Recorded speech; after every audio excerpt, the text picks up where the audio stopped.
तो ये attention deficiency syndrome इसीलिए हुआ है क्योंकि लोग जानकारियों को शिक्षा समझते हैं। तो इन्होंने बहुत कम समय में बहुत पैसा कमा लिया। लोगों को शक हुआ, अमेरिकी सरकार को शक हुआ कि ये कुछ गलत कर रहे हैं। एक 12 साल का बच्चा जानता है कि वहां करोड़ों प्रकाश वर्ष दूर जो गैलेक्सी है उसका नाम क्या है।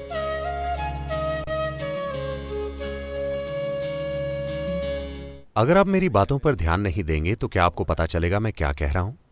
नहीं, जीवन का हर पहलू इसी तरह है ना? अगर आप ध्यान नहीं देते तो आपको पता नहीं चलेगा कि आप क्या खा रहे हैं, कैसी सांस ले रहे हैं, क्या हो रहा है। बहुत से लोग फूलों की खुशबू पर ध्यान नहीं देते या कोई भी दूसरी चीज पर, वो पास से गुजर जाते हैं, पत्थर की तरह या फिर कहें बैल की तरह, क्योंकि बैल महत्वपूर्ण होते हैं स्टॉक मार्केट में। तो ये विकास प्रक्रिया में पीछे जाना हुआ। अगर आप बैल या भालू की तरह चलें तो आप पीछे जा रहे हैं। आप विकसित होकर इंसान बने हैं, इसमें लाखों साल लगे हैं। अब आपको पीछे नहीं जाना चाहिए। इंसान होने का मतलब है, इंसान के बारे में अनूठी चीज ये है कि हम वही चीजें करते हैं जो जानवर करते हैं। बस यही है कि जो जानवर करते हैं हम भी वही करते हैं, लेकिन हम उसे जागरूक होकर कर सकते हैं। ये बहुत बड़ा फर्क है। और किसी चीज को जागरूकता से करना तब तक संभव नहीं होगा जब तक आप उन चीजों पर पर्याप्त ध्यान नहीं देते जो आप करते हैं या नहीं करते। विशेष रूप से वो चीजें जो आप नहीं करते, आपको उन पर पूरा ध्यान देना चाहिए, वरना वो आपके अंदर घुस जाएंगी। तो ये अटेंशन डेफिशिएंसी सिंड्रोम इसीलिए हुआ है क्योंकि लोग जानकारियों को शिक्षा समझते हैं। फिलहाल हमारी पूरी शिक्षा व्यवस्था ही ऐसी है। आप पर जानकारी का ढेर डाल देना। आप जितनी ज्यादा जानकारी का ढेर लगाएंगे किसी दिमाग में, या कहें कि बचपन से जानकारी डाली जाए, तो उसकी ध्यान देने की रुचि उतनी ही कम हो जाएगी। क्योंकि कुछ भी जाने बिना जानकारी आपको एक झूठी भावना देती है कि आप सब जानते हैं। यह अब एक फैशन बन गया है। आज अगर आपको एक डिनर पार्टी में आमंत्रित किया गया है तो आप गूगल पर 100 करोड़ आकाशगंगाओं की जानकारी ढूंढते हैं। उन सभी को नंबर और नाम दे दिए गए हैं, ठीक है? वो 567 BZ, वो गैलेक्सी, उसके बारे में आपके पास कुछ जानकारी है। आप गूगल पर जाते हैं, 2 वाक्य उठाते हैं और पार्टी में जाते हैं। जो भी आपसे बात करता है, नमस्ते, आप कैसे हैं, आप कहते हैं, अरे क्या आप इस गैलेक्सी के बारे में जानते हैं जो करोड़ों प्रकाश वर्ष दूर है, जो BB ऐसा कुछ है। आप इस बारे में बात करते हैं और सभी को लगता है कि आप स्मार्ट हैं। There's a whole problem with the world right now.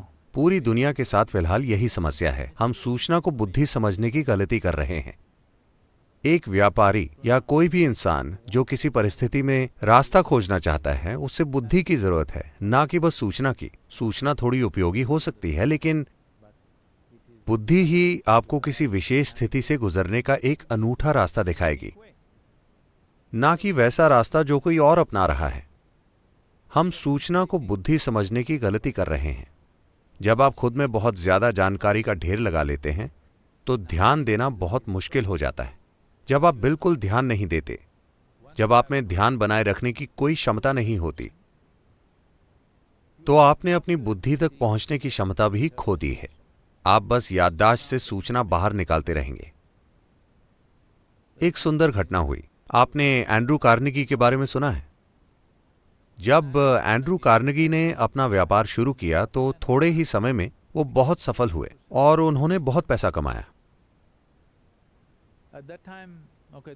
उस समय ये गूगल या फेसबुक या ट्विटर का युग नहीं था कि वो 2 सालों में खरबपति बन जाते हैं। उन दिनों लोगों को उद्योग वगैरह लगाकर पैसा कमाना पड़ता था, जिसमें दशक या पीढ़ियां लग जाती थीं। तो इन्होंने बहुत कम समय में बहुत पैसा कमा लिया।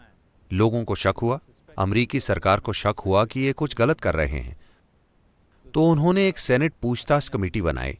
तो उन्होंने इनसे हर तरह के सवाल पूछे और उन्हें पता चला कि इनके व्यापार में कुछ भी गलत नहीं है। फिर उन्होंने पूछा कि आप इतना पैसा कमाकर इतने सफल कैसे हो गए? तब एंड्रू कार्नेगी ने बहुत ही सरल बात कही, मैं अपने मन को किसी चीज पर 5 मिनट तक लगातार रख सकता हूं। 5 मिनट। क्या आप में से कोई भी ऐसा कर सकता है? सभी सेनेटर सोचने लगे 5 मिनट में क्या मुश्किल है, और उन्होंने एक प्रयोग तैयार किया। उन्होंने अपना ध्यान टिकाने की कोशिश की। वो कुछ सेकंड तक भी नहीं टिका पाए, एक पल यहां दूसरे पल वहां। ज्यादातर इंसानों की यही हालत है। तो फिर वो बोले, आपको अमेरिका नहीं चलाना चाहिए। तो इंसानी क्षमता चित्त नाम की एक चीज होती है। अंग्रेजी भाषा में सिर्फ माइंड होता है। ज्यादातर मन के यादों से जुड़े हिस्से को मन माना जाता है। योगिक सिस्टम में मन के 4 मुख्य पहलू हैं। मैं विस्तार से नहीं बताऊंगा, लेकिन मन का यादों वाला हिस्सा सबसे कम महत्वपूर्ण है। चित्त, जो चेतना से जुड़ा होता है, वो सबसे महत्वपूर्ण होता है। अगर आप चित्त को कोई आकार दे दें तो वो आकार हमेशा सच्चाई बनेगा, क्योंकि इसमें जीवन बनाने वाली शक्ति है, जिसे हम शब्दों की कमी की वजह से चेतना कह रहे हैं। वो जो जीवन का आधार है। जब आपका मन उससे जुड़ जाता है तो आपका मन जो आकार लेता है, मन एक बादल की तरह है। आप उसे कोई भी आकार दे सकते हैं। आप उसे देवता बना सकते हैं, आप उसे शैतान बना सकते हैं, आप उसे पशु बना सकते हैं, आप उसे जो चाहे बना सकते हैं। ये एक आकार रहित चीज है। तो अपने चित्त को आप जो आकार देते हैं वो हमेशा दुनिया में सच्चाई बनेगा, क्योंकि इसे जीवन को बनाने वाली ऊर्जा से शक्ति मिलती है। तो यही मन का सबसे महत्वपूर्ण पहलू है, ना कि यादें। यादें सिर्फ भौतिक चीजों को संभालने के लिए जरूरी हैं। ये हो सकता है कि एक व्यापारी बस भौतिक चीजों को संभालना चाहे, ये ठीक है, लेकिन मैं चाहता हूं कि व्यापारी का जीवन एक मजेदार रोमांच बन जाए, जहां नई संभावना को खोजने की प्रक्रिया उसके अनुभव में भी वाकई नई संभावनाएं लाए, ना कि सिर्फ आर्थिक संभावनाएं बने। और ये संभावना एक व्यापारी के जीवन में मौजूद है कि वो अपने व्यापार को एक आध्यात्मिक संभावना और आध्यात्मिक विकास में बदल सकता है, या अपने अस्तित्व के विकास में, जो मुझे लगता है कि सभी को खोजना चाहिए। यही वजह है कि हम एक आध्यात्मिक तत्व लाने की कोशिश कर रहे हैं। सफलता आसानी से मिलेगी किसी अन्य चीज की तुलना में, क्योंकि सफलता इसीलिए आसान नहीं होगी कि कोई जादू होगा, बल्कि इसीलिए कि आप अपनी पूरी क्षमता से काम करते हैं। अगर आप जानते हैं स्कूलों में 3 टांगों वाली दौड़ होती है। आपकी 3 टांगें होने पर भी आप धीरे भागते हैं, 2 टांगों से आप तेज भागेंगे, है ना? 3 टांगों से आपको ज्यादा तेज होना चाहिए, अगर आप सिर्फ संख्याओं को देखें तो। लेकिन ये ऐसा है, ज्यादा सूचना के साथ। ज्यादा सूचना का मतलब है कि जो चीज आपकी नहीं है उसे आप अपनी यादों से जोड़ लेते हैं और उसके आधार पर अपनी पहचान बना लेते हैं। आप जितना ज्यादा वैसा करते हैं, आप उतने ही कम असरदार बनते जाते हैं। लेकिन फिलहाल हमारी पूरी शिक्षा व्यवस्था जानकारी देना है, और इंटरनेट मौजूद है। एक 12 साल का बच्चा जानता है कि वहां करोड़ों प्रकाश वर्ष दूर जो गैलेक्सी है उसका नाम क्या है, जो उसके लिए अच्छा नहीं है, क्योंकि ये ज्ञान नहीं है, ये किसी भी तरह से उपयोगी नहीं है, ये बस अपनी बढ़ाई करने के काम आता है। और सबसे बढ़कर यह आपकी ध्यान देने की क्षमता नष्ट कर देगा, क्योंकि ध्यान देने का आधार ये है कि आपको एहसास है कि आप इस ब्रह्मांड में एक कण को भी ठीक से नहीं जानते, आप एक अणु को भी पूरी तरह से नहीं जानते, इसीलिए आप ध्यान दे पाते हैं। If you think I know this, you cannot pay attention. अगर आपको लगता है मुझे ये पता है, तो आप ध्यान नहीं दे सकते। जानकारी का घमंड ही आप में ध्यान देने की कमी पैदा करता है।